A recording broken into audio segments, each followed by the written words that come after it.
Assalamualaikum, selamat datang di Bolowali. Saya Taufik Kliwon dan di sini saya akan berbagi video kisah Waliullah. Jangan lupa like, komen, dan subscribe ya. So stay tune. Terima kasih.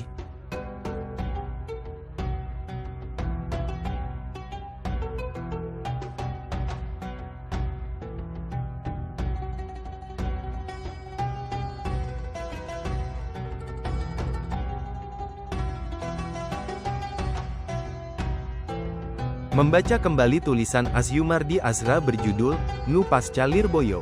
Membaca kembali tulisan Asyumardi Azra berjudul, Nu Pasca Lirboyo.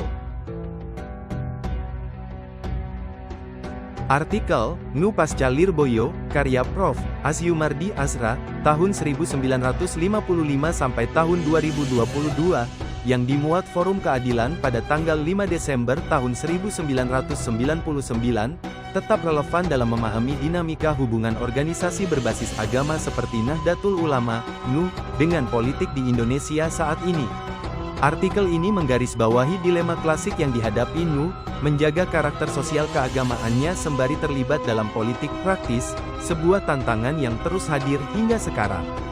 Dalam konteks masa kini, NU masih memegang posisi signifikan dalam lanskap sosial, politik, dan keagamaan di Indonesia. Keterlibatan tokoh-tokoh NU dalam politik nasional, termasuk banyaknya kader NU yang menduduki posisi strategis di pemerintahan, menunjukkan bahwa bayangan dilema yang dibahas dalam artikel tersebut masih terasa. Seperti yang terjadi pada masa Gus Dur, hubungan erat antara NU dan politik seringkali menjadi sorotan, terutama ketika ada tuntutan untuk menjaga NU tetap pada jalur HITA 1926 yang menjauhkan organisasi dari politik praktis. Sosok-sosok seperti Kiai Haji Sahal Mahfuz dalam artikel tersebut, yang diharapkan mampu menjadi jembatan antara intelektualisasi dan keulamaan, juga masih sangat relevan dalam konteks pengembangan sumber daya manusia NU saat ini. Kebutuhan untuk mendorong generasi muda NU agar tidak hanya terlibat dalam politik praktis tetapi juga mengembangkan wacana intelektual dan sosial keagamaan yang lebih luas tetap menjadi isu strategis.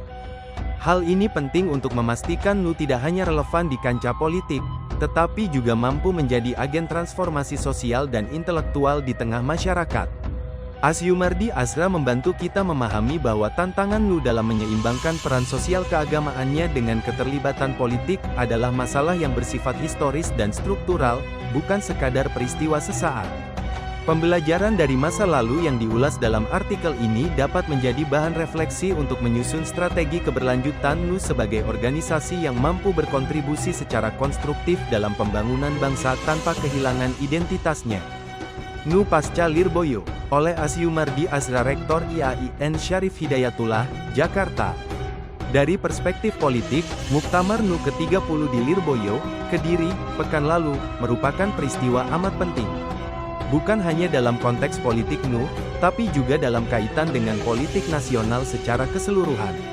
Ini terutama berkaitan dengan kenyataan bahwa Gus Dur, meski bukan lagi Ketua Umum Tanfiziyah, PBNU, tapi Presiden RI, ia tetaplah tokoh NU par excellence.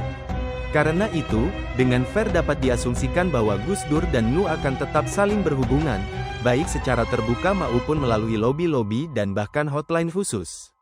Lebih tegas lagi, bayang-bayang Gus Dur akan tetap terefleksi pada NU, dan sebaliknya, bayang-bayang NU tetap akan memantul dalam pikiran dan gerak langkah Presiden Gus Dur. Dengan demikian, pada hakikat tidak ada NU pasca Gus Dur. Yang ada hanyalah NU Pasca Lirboyo. Dan, NU Pasca Lirboyo sangat boleh jadi akan lebih terlibat lagi dalam aktivisme politik, baik karena faktor-faktor internal NU sendiri maupun politik nasional. Dalam konteks internal NU, kecenderungan itu bahkan menemukan pijakan institusionalisasinya dalam Muktamar Lirboyo dengan rekomendasi kepada PBNU nanti untuk membentuk komisi politik dalam kepengurusannya sejak tingkat nasional sampai tingkat daerah. Dengan rekomendasi itu, aktivisme politik NU dikukuhkan secara formal. Ada alasan cukup kuat bagi NU untuk membentuk komisi politik tersebut. Pada satu segi, komisi itu dapat dimanfaatkan untuk mendukung dan membantu Presiden Gus Dur mewujudkan agenda-agenda besar yang dihadapinya. Sebab, bagaimanapun, merupakan kewajiban seluruh warga Nahdliyin untuk memastikan bahwa presiden pertama dari kalangan NU ini berjaya dalam tugasnya. Komisi ini dapat menggalang semua potensi yang ada untuk tujuan tersebut. Yang tidak kurang penting, komisi politik itu dapat sangat bermanfaat untuk aktualisasi politik NU secara lebih efektif. Jadi, komisi politik itu dapat merupakan mesin politik dalam konsolidasi peran politik NU, sehingga NU dalam tahun-tahun mendatang tidak lagi terpinggirkan dalam proses-proses dan kelembagaan politik yang ada. Disinilah persisnya letak salah satu dilema yang dihadapi NU. Pada satu pihak, NU tetap mencoba istiqamah dengan karakter dan fungsinya sebagai jamiah, organisasi sosial keagamaan, seperti ditegaskan dalam Hita 1926. Tapi, pada sisi lain, NU hampir tidak mungkin, apalagi di saat Gus Dur sedang menduduki jabatan presiden, untuk tidak terlibat dalam politik. Karena itu, bisa dipahami kenapa aroma politik cukup menonjol dalam muktamar di Lirboyo, yang muncul bukan hanya dalam rekomendasi pembentukan komisi politik, tapi juga dalam pertarungan calon-calon ketua umum Tanfiziyah yang melibatkan penggunaan pamflet, stiker, bahkan penyebaran isu semacam money politics.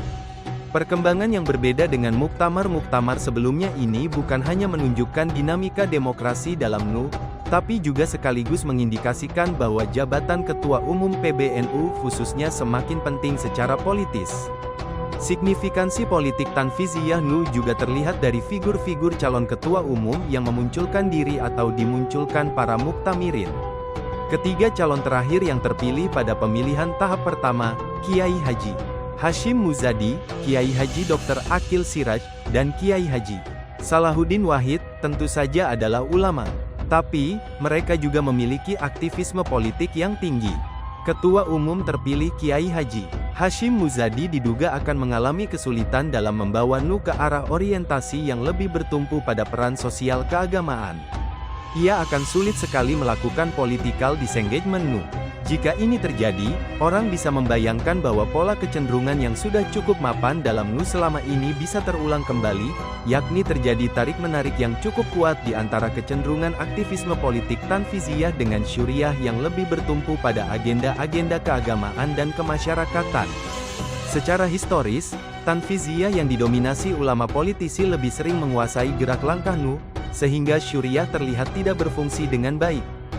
Bahkan, dalam kepemimpinan lalu, Gus Dur, yang mengembalikan NU ke Hita 1926, tetap membuat Tanfiziyah sangat dominan. Tapi, Ketua Umum Tanfiziyah NU yang baru, Kiai Haji Hashim Muzadi, tentu saja tidak memiliki kapasitas yang sama dengan Gus Dur, sehingga leverage-nya vis-a-vis Syuriah juga tidak sama. Sementara, dengan terpilihnya KH Sahal Mahfuz sebagai Rais Am Syuriah, terbuka peluang cukup lebar bagi Syuriah untuk memainkan peran lebih besar dalam berbagai gerak langkah NU. Dengan keulamaan, intelektualitas, komitmen sosial kemasyarakatan yang tidak diragukan lagi, Kiai Haji Sahal Mahfuz dapat menjadi figur yang sangat instrumental, setidaknya dalam menyeimbangkan antara fungsi sosial keagamaan Jamiyah NU dan aktivisme politik Tanfiziyah, yang kelihatannya merupakan keniscayaan. Dan, lebih dari itu, dengan apresiasi yang sangat tinggi kepada modernitas dan segala gejala lainnya, Kiai Haji Sahal Mahfuz dapat mengakselerasi proses intelektualisasi dan pengembangan wacana baru Islam yang tengah dikembangkan anak-anak muda NU di banyak tempat. Sentuhan kebijakan dan empati keulamaan Kiai Haji Sahal pastilah sangat efektif dalam membawa anak-anak muda ini kepada intelektualisme yang lebih perennial bagi masa depan umat dan bangsa daripada aktivisme dan sekeping posisi politik yang sangat temporer.